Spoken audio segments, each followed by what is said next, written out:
Kale ku Celebrity Track Extra UG Rock FM Online BBS Telefina tulaba omulungi osongo tulaba kansweto oli bulungi bitambula bitya ebintu bitambula bitya gyokolera eyo gyo wangalira olunaku olwaleero ndi wasanyu nti nze omusambaganyi Matovu olunaku olwaleero nkyaziza mwanyinaze Namatovu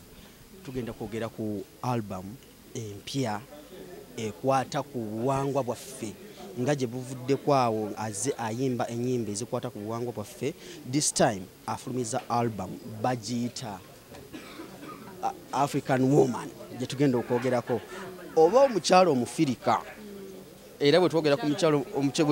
omufirika mwanyinaze Namatovu kituukira ku linnya lyo era tuli baddugavu so kubuze kuba tulaba bannange abatulaba ndi wano ne mwanyinaze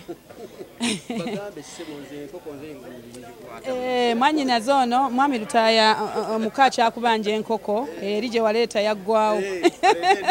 aleeta endala. Mwebale nnyo bannange kubeerako ku mukutu, mwebale kwagala music we Uganda, ate mwebale nnyo nakutufuula b'amaanyi kubanga singa temwali mwe tetwandibadde b'amaanyi. Olwaleero before nga tetunakugenda ku African Woman omuntu bwawuliriza ku luyimba nsambira nyuma nga jjanzi nawuliriza ku nyimba zo zoyimba eza culture kuba twava mu style gye wali oyimba n'okutuuka ku lunaku olwaleero kuno oluyimba olupya lugendo luno olusanze otya ova wadda ku bagita Afropop music culture music bwe tunulira enyimba zino ez'ekinnansi zino ezaffe za Uganda tunulira Baganda Boys bali nominated mu Grammy batambuza olulimi lwaffe Oluganda ate mu nnyimba kumpi y'emu gwe olugendo olwo lusanze otya okuva mu eri genre gye walimu eri n'okuddamu eno? Olugendo luno ndabanga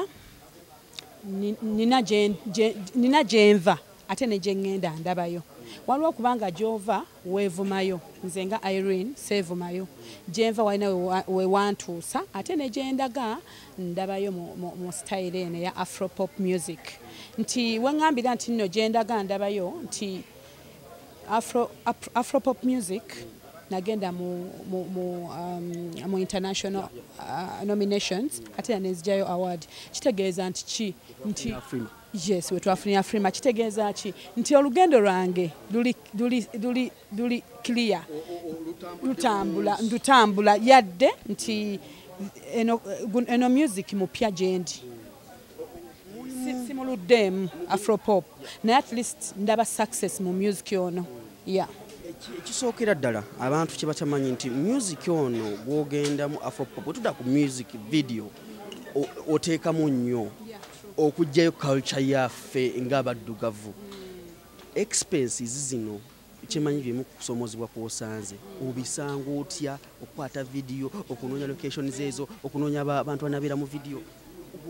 kakati ekisooka era kyendowooza nti omuyimbi kyayandisoose nze kale kyensooka consideringa nnyo teamwork eno ekuyambako nnyo. Manyi abayimbi waliwo wetuuka ne tulabanga tuli banene manager agamba ekintu omulabanga gakasasiro okitegeera tiimu yegamba Mark ayinza okugamba Irene twetaaga kino ne kino gwe n'olabanga kwegamba Mark lwaki abaŋŋamba naye ate abalina kyakugattako. Nze mbirivingira nnyo mu teamwork nti teamwork eno buli bwe tuba as a team tweyongerako nnyo n'ebyobadde tobimanyi osobola obikola ki. So kakyombuziza nti teamwork tutuula mwe kyemulowooza nti nteekamu ate sente nnyingi sente ziyinza okuba nziteekamu naye ate teamwork ennyamba nnyo obwongo kikulu nnyo. Nyinza okuba nteekamu sente waliwo oteeka sente nga tolabawo naye nteeka sente wendaba ate nga ne ttiimu yange ekola kinene nnyo. Olugendo lwa music ono gwoyimba bw'otunulamu okuba mutoki mu maaso awo ku Uganda generally n'abayimbi abalala luli lutya? Olugendo lwa music nganze Irene ne abayimbi abalala ndulabanga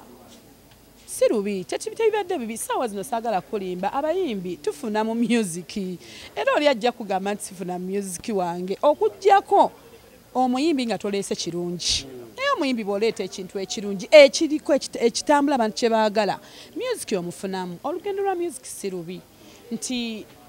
bwe tufuna emirimu gituyambirako ddala nti music abaana bakoze concerts wano mwali mmanyi nti abakyala basobola okukola concerts erugogo ne bajjuza edda tebyalingawo yes kitegeeza music olina kyomwogerako nti abakyala African woman gwendi mu kwogerako abakyala bakuba lugogo ne bamujjuza kitegeeza music talina buzibu album eyatulese olunaku lwaliro African music what's behind this kyamaanyi ki ekiri African woman eyogera ku mukyala atambudde jjaneye n'afuna ebimusoomooza in the end n'abeera successful teyogera ku mukyala specifically nti bamukuba bamubonyaabonya yes mulimu domestic of course bwenjogera ku challenges ku mukyala mulimu mubamu domestic violence abakyala bafuna ebizibu bingi babatulugunya okitegeera naye nga African woman kuno gwe nayimbyeko ye mukyala ali omugumu ali determined ate ali successful in life ye mukyala gwe nayimbyeko African woman omukyala omugumu ali determined omuwanguzi ali successful ate atalaga nnaku ye bantu atagikuba bantu ennaku ye ne bwaba nga asoomoozeddwa ebyengeyenge mubirabira munda abiwulira muli naye kungulu n'abanga omukyala yenna bw'alina okubeera oluyimba luno omuntu lwagenze dda ku YouTube ku media ez'enjawulo ndi musanyufu nnyo nti ttiimu yange yakoze ekisoboka nti oluyimba luno buli media platforms zange zonna Twitter okujjako YouTube of course YouTube kati kansubire nti lugenzeeyo kubanga abatugambye 20 dakiika 2 okugendayo so platforms zonna African woman kwali era tubasaba basubscribinge balwagale balulikinge balutambuze balwongereyo era genda ne ku channel yange Celebrity Track wansaawo oluyimba link y'oluyimba lwa mami mwanyinaze egenda kubeera wansaawo obengo olunoonyako oginyigamu bunyizi bwotwepa nobanga oluyimba olufuna bulungi nnyo link gyengenda okuteera wansaawo bugamba busembe nga tumaliza atako koyogedde wakalinki ekyokoze genda gibateera wansi ku channel yange awo wansaawo ku story eno egenda beera wansaawo link y'oluyimba bannanga obugambo obusembayo bannanga abawampagira abawagira Queen of Culture amanya mpitibwa Irene Namatovu mwebale kumpagira ate mwebale kunjagala ndi mu jjane yange n'empya era mbasaba tutambulire wamu nga bwe tubadde tutambula Queen of Culture African woman gwe mulamwa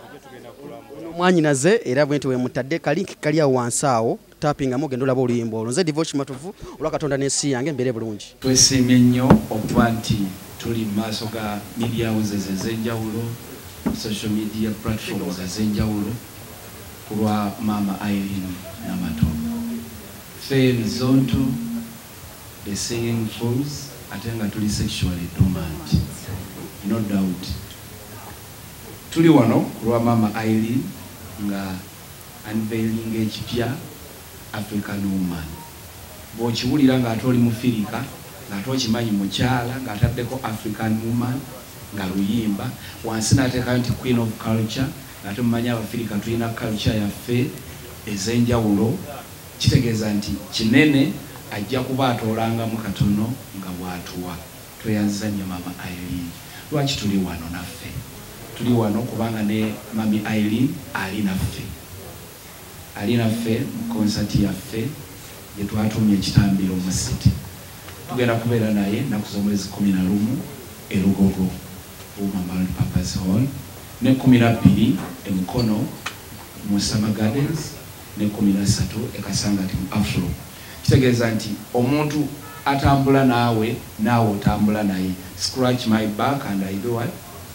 yes kati bwaba tutakudde naffe tulina omutakula mami wotwetaagira naffe weetuli nga naye weyagambye nti wetumwetaagira naye waali